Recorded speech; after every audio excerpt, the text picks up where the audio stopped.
Hi, I'm Anne-Marie Kuntz, and this is my case study for Internet Use Violation Threats over the World Wide Web. Category 1, the Problem Identification and Analysis.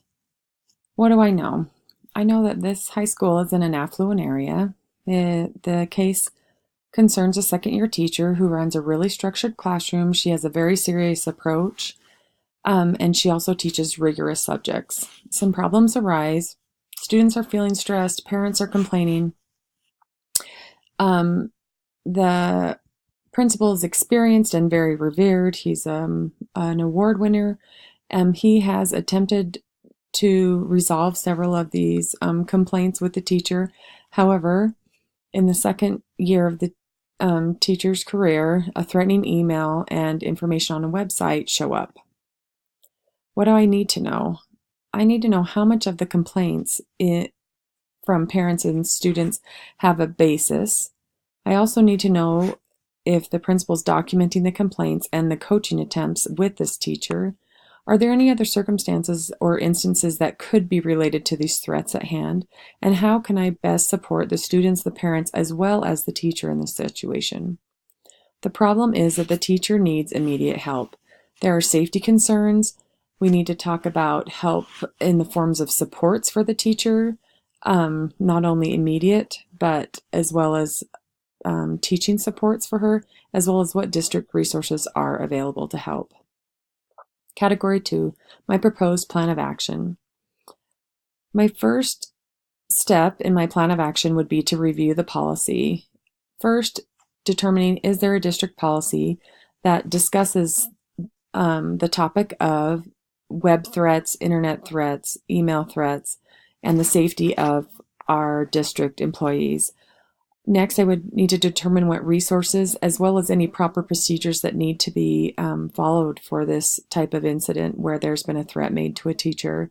And then also I would, again, verify all of these steps with the superintendent to be sure proper policy and procedures are being followed. My second plan, or step in the plan, would be to meet with the teacher.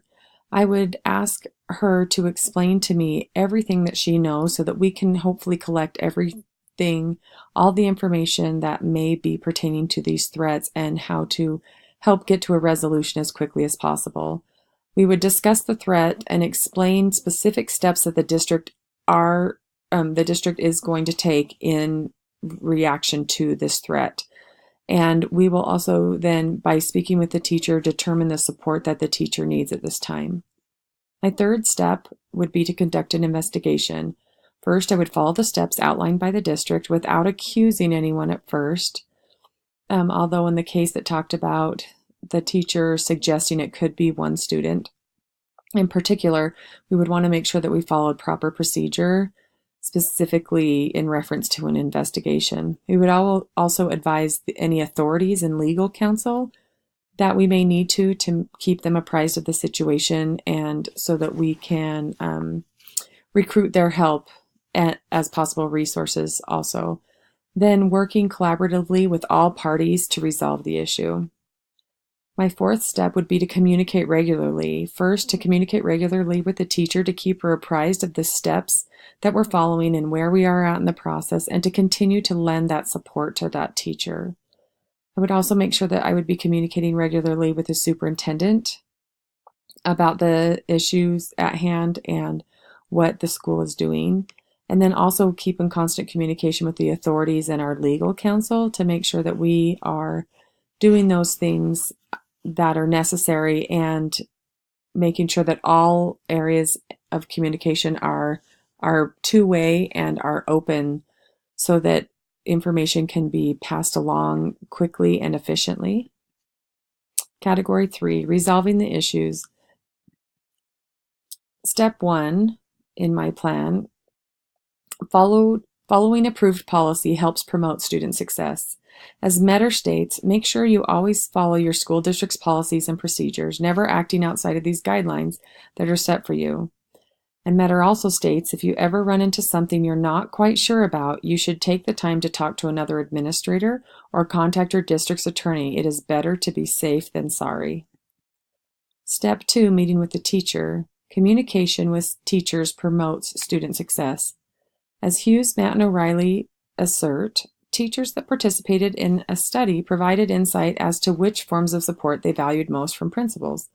All of the areas of support were considered important. However, the areas of emotional and environmental support were rated the highest. Providing emotional and environmental support, especially in a situation such as this where there's been a threat to a teacher, is of the utmost importance. Step 3, conducting the investigation. Effective and efficient action promotes student success. As Eggert, St. Hilaire, and Minatelli state, once the complaint has been reported to the appropriate persons within the school district, an initial screening should be conducted to determine the degree of current risk, the nature of the complaint, any reporting obligations, and the scope of investigation needed. The starting point should always be to determine what specific action, if any, is needed to mitigate or prevent any ongoing threat of harm. In this situation, conducting the investigation is a very delicate and sensitive situation. The district needs to determine the current risk as well as reporting obligations and making sure that we provide all the necessary information to the authorities that could conduct the investigation. Step 4, communicating regularly. Effective communication also promotes student success. Complaints may escalate rapidly unless they are well managed. We've all seen this happen in districts where it appears that complaints perhaps have not been taken care of quickly and not communicated even efficiently or effectively about. And it's important that different types of complaints and threats are handled quickly and efficiently. Debriefing the problem, category 4. What I was feeling, thinking, and valuing. First, I was thinking a clear plan is needed so that we can begin to resolve the situation. And the second thing I was thinking was, how do I provide the best supports? I was feeling that the teacher was suffering and this would be a terrible situation to be put in. I also was feeling sorry because this is a type of a personal attack. It isn't even specific to perhaps the curriculum or specific topics in the classroom. It's definitely an attack on one of my staff. I'm valuing relationships with the teacher as well as students and families. I'm also valuing teacher and student success. Things that are open to further investigation include a few questions, one of which is, what can be done to encourage further teacher development? So after the issue is resolved and the threat has been assessed and then taken care of, this teacher obviously needs some help with teacher development to try to help build some rapport and perhaps some different strategies so that the teacher can be more successful, and providing these teacher development opportunities for her can help her have a more successful career. Another thing that's open to further investigation is how to serve the needs of all of our students. It appears that there have been some complaints. However, this type of rigorous or structured classroom actually may be a really good environment for some of our students. And then last, how to best repair community and school relations. Where there have been so many complaints from students and parents about this teacher, how can we go about promoting the good things the teacher's doing, the good thing that the school is doing, and letting the parents know that their concerns have been heard. Category 5, my reflection.